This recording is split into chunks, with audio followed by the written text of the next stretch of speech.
শুক্রবারের সবচেয়ে গুরুত্বপূর্ণ নফল আমল হলো নবী করিম সাল্লাল্লাহু আলাইহি সাল্লামের প্রতি দুরূদ প্রেরণ করা। প্রিয় বন্ধুগণ, দুরূদ এমনিতেই একজন মুমিনের জন্য সবচেয়ে লাভজনক আমলসমূহের মধ্যে থেকে একটি বার যদি কেউ নবীর প্রতি দুরূদ পাঠ করে, আল্লাহ সুবহানাহু ওয়া তাআলা ওই ব্যক্তির প্রতি 10 বার রহমত নাজিল করেন। 10টি রহমত আল্লাহ সুবহানাহু ওয়া তাআলা তার প্রতি নাজিল করেন। তবে বিশেষভাবে শুক্রবার এটি হলো দুরূদ পাঠ করার, দুরূদ প্রেরণ করার, দুরূদের সবচেয়ে মোক্ষম সময় এবং সিজন।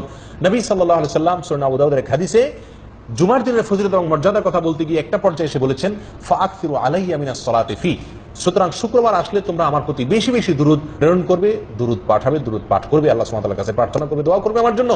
ফাইন্না সালাতাকুম মারুদাতুন আলাইয়া, কেননা তোমরা যে দুরূদ পাঠ করো এটা বৃথা যায় না, অযথা নয়, বরং এই দুরূদ ফেরেশতাগণ আমার সামনে উপস্থাপন করেন, কে পাঠ করেছে, কোত্থেকে পাঠ করেছে, আমার সামনে রিপোর্ট পেশ করা হয়। সুতরাং তোমরা শুক্রবারে বেশি বেশি, ওনার ভাষা হলো ফাআকসিরু, তোমরা অধিক পরিমাণে আমার জন্য দুরূদ, আমার প্রতি দুরূদ তোমরা প্রেরণ করো, পাঠ করো।